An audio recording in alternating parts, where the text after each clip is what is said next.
Pour que le travail permette de vivre dignement et paie toujours davantage que l'inactivité, nous conduisons en ce moment même une indispensable réforme de l'assurance chômage.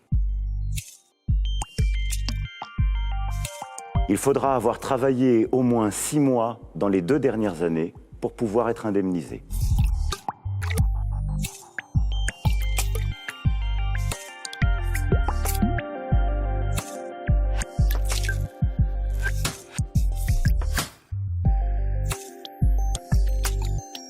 Cette réforme, elle est importante parce qu'en fait, elle durcit en effet les conditions d'indemnisation, de rémunération et d'éligibilité à l'assurance chômage pour un public spécifique qui est le public de ce qu'on appelle maintenant les permittents, c'est-à-dire des personnes qui enchaînent des emplois courts de manière générale, CDD, intérim, et qui sont en fait proches du marché du travail. Une restriction de l'assurance chômage est une forte incitation pour ces personnes donc proches du marché du travail, dans un moment où le marché du travail est particulièrement favorable, va les inciter effectivement à reprendre plus rapidement de l'intérim et éventuellement des CDD avant de trouver éventuellement un CDI. Ce qu'il faut bien avoir en tête, c'est que dans les chômeurs, il n'y a que la moitié de ces chômeurs qui sont sous assurance chômage.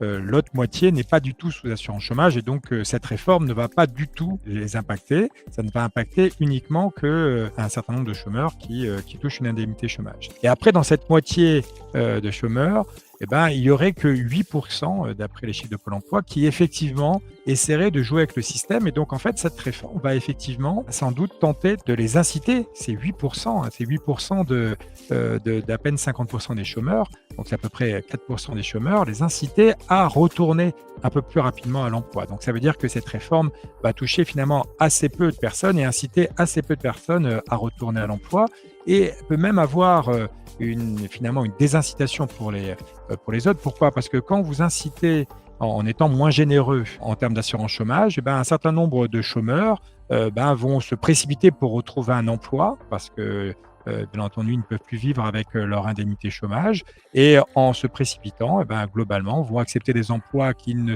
correspondent pas exactement à leurs compétences. Et donc, un certain nombre d'études indiquent que dans ce cas de figure-là, la productivité baisse, le chômage ne baisse pas parce que finalement, c'est qu'un phénomène de file d'attente.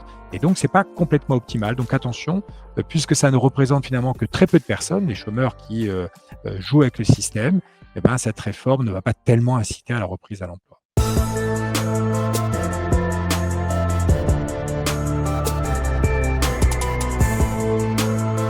Cette réforme peut avoir d'autant plus d'impact sur le chômage de court terme, on va dire, c'est-à-dire sur les personnes qui enchaînent des périodes d'emploi et des périodes de chômage, d'autant plus que le marché du travail est particulièrement favorable en ce moment et que pour ces personnes qui sont qualifiées, qui sont formées, qui sont proches du marché du travail, il est plus facile qu'il y a quelques années, évidemment, de retrouver facilement du travail, y compris en CDI.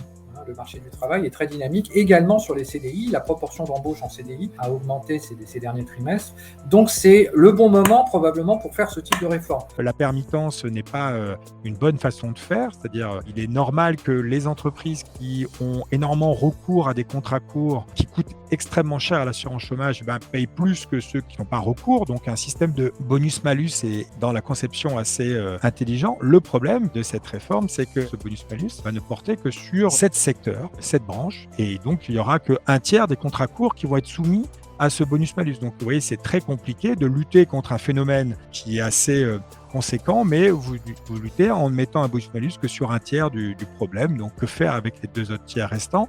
Et donc on voit qu'ils veulent lutter contre la permittence uniquement en faisant payer le salarié et pas l'entreprise, alors qu'on a envie de penser que si les salariés acceptent ces contrats courts, c'est parce que les entreprises ont intérêt et proposent ces contrats courts. Donc, je pense que ça va être difficile avec cette réforme de lutter contre la permittence parce que c'est pas équilibré et c'est pas exhaustif.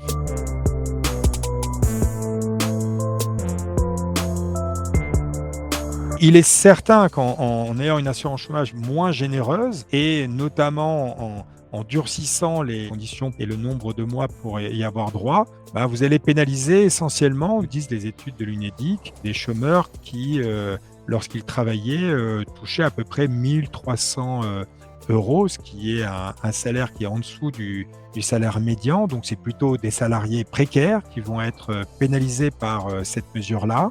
Cette réforme ne touche absolument pas aux droits des chômeurs de longue durée et qui rencontrent des problèmes durables de retour à l'emploi. Ce n'est pas une réforme qui va accroître la précarité. Ce qui accroîtrait la précarité, c'est de diminuer le niveau des allocations chômage pour les chômeurs de longue durée, et ça, il n'en a pas été question.